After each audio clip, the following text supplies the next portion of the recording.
بسم الله الرحمن الرحيم. صلى الله وسلم على نبي الكريم. إن الحمد لله نحمده ونستعينه ونستغفره ونستهديه ونعوذ بالله من شرور أنفسنا وسيئات أعمالنا. من يهده الله فلا مضل له ومن يضلل فلا هادي له، وأشهد أن لا إله إلا الله وحده لا شريك له، وأشهد أن محمدا عبده ورسوله صلى الله عليه وعلى آله وأصحابه وسلم تسليما كثيرا. رب اشرح لي صدري ويسر لي أمري واحلل عقدة من لساني يفقه قولي. سبحانك لا علم لنا إلا ما علمتنا إنك أنت العليم الحكيم. ما توفيقي إلا بالله عليه توكلت وإليه منيب. السلام عليكم ورحمة الله وبركاته. Je vais introduire le sujet du message du Coran avant la méditation de Sourate Al-Kahf.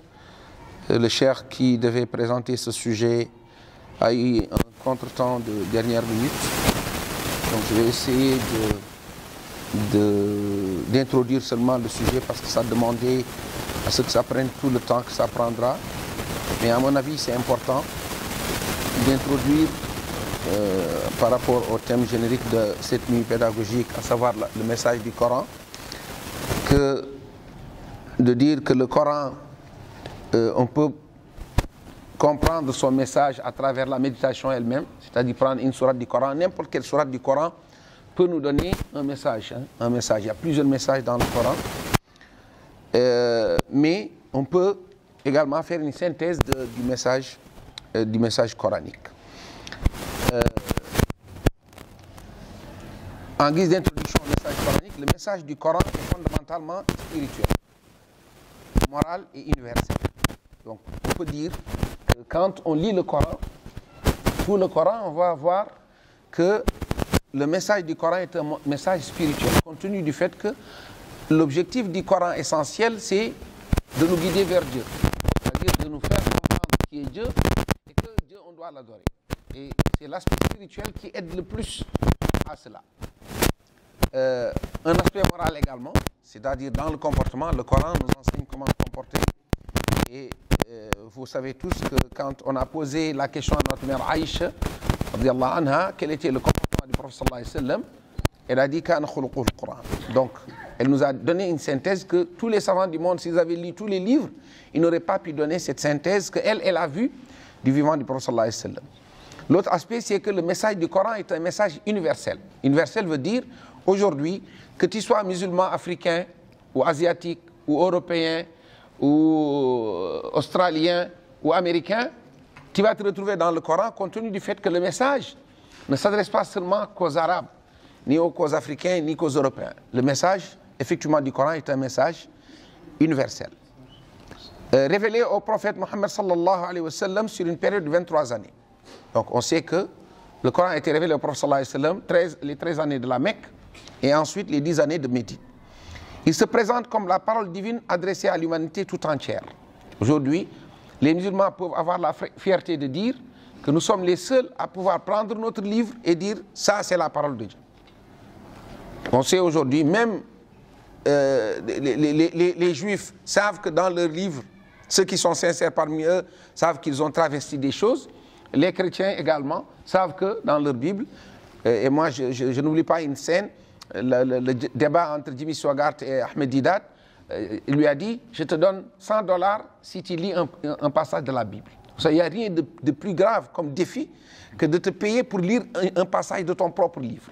Donc le gars, il avait du mal à lire. Si c'était la parole de Jésus, pourquoi il est gêné de lire? Pourquoi? Nous, si quelqu'un nous défie de lire le Coran, on n'est pas gêné de lire le Coran. Même s'il y a des passages du Coran qui blâment le prophète Mohammed sallallahu alayhi wa sallam, mais on n'est pas gêné. On sait que c'est la parole de Dieu. Et lui, il lui a dit, je te donne $100. Et il lui a dit, je sais que ça ne représente rien pour toi. Mais il voulait, c'est-à-dire il l'a mis dans un dilemme. S'il lit, c'est grave. S'il ne lit pas, c'est grave. Donc vous savez, quelquefois vous êtes dans ces situations-là. Donc il l'a défié pour montrer à tout le monde, voilà, je le défie pour lire. S'il refuse de lire un passage de la Bible, il va dire, ça veut dire que ce n'est pas la parole de Dieu.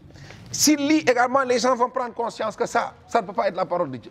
Donc c'est dire qu'aujourd'hui, nous, on peut avoir la fierté de dire que le message adressé à l'humanité, aujourd'hui, c'est le Coran.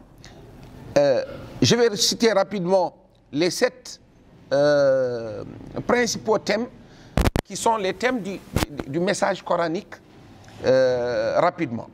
Le premier thème du message coranique, c'est l'aspect le plus important de l'islam, c'est l'unicité d'Allah subhanahu wa ta'ala, qu'on appelle la foi ou qu'on appelle le tawhid.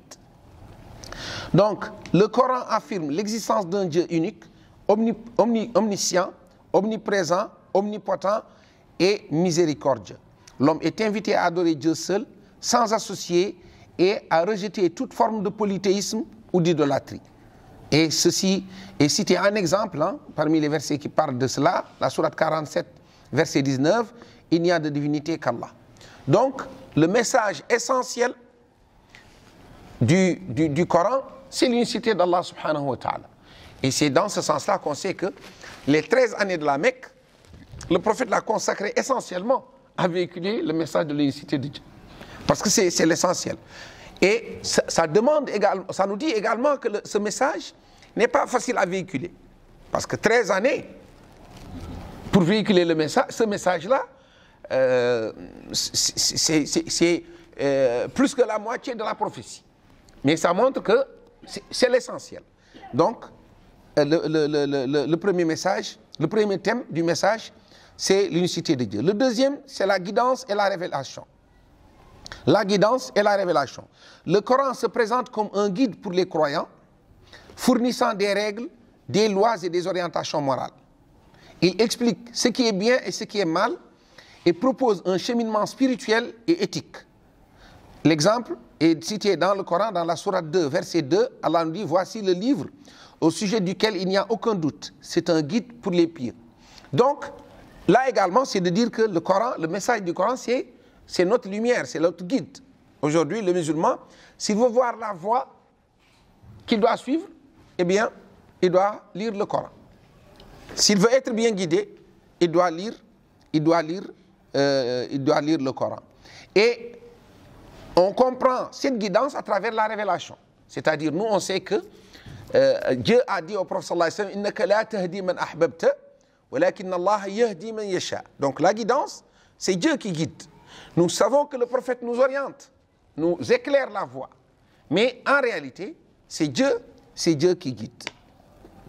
Le troisième message, le troisième thème du message coranique, c'est la responsabilité et la liberté humaine. La responsabilité et la liberté humaine. Et vous allez voir, les deux vont ensemble. C'est-à-dire, le Coran nous enseigne qu'il y a la responsabilité de l'homme, mais qu'il y a la liberté également. C'est-à-dire, Dieu l'a rendu responsable, mais qu'il est libre. Il est libre. Alors, chaque être humain est responsable de ses actes et sera jugé par Dieu le jour du jugement dernier. Le Coran insiste sur le libre arbitre de l'homme et la nécessité d'assumer les conséquences de ses choix. Donc, moi je taquine les jeunes quand des jeunes venaient me poser des questions sur le destin. S'ils me fatiguent trop, je leur dis, dites-moi, pour choisir ta femme, est-ce que tu as laissé le destin choisir ou toi-même tu as choisi? Soyez, le destin, mais quand il s'agit de se marier là, si tes parents te choisissent une femme qui n'est pas très belle là, ce destin-là, tu vas le zapper, quoi. N'est-ce pas? Donc, au final, toi, tu sais qu'il y a des moments où toi-même, tu choisis. Tu sens que ça, c'est ton propre choix. Donc, l'homme a ce libre arbitre, mais qu'en réalité, Dieu l'a responsabilisé pour qu'il l'adore. Donc, il y a les deux qui vont ensemble. Donc, l'homme doit assumer les conséquences de ses choix. Dans le Coran, dans la sourate 99, versets 7 et 8, Allah nous dit, quiconque fait un bien, fût-ce du poids d'un atome, le verra, et quiconque fait le mal, fût-ce du poids d'un atome, le verra. Ce verset-là nous montre que c'est notre responsabilité, c'est-à-dire ce que tu feras comme bien, eh bien tu vas être comptabilisé, tu vas être récompensé, et si tu fais le mal également, tu vas être châtié. Donc c'est toi qui l'auras fait. Nous tous, on sait que vous,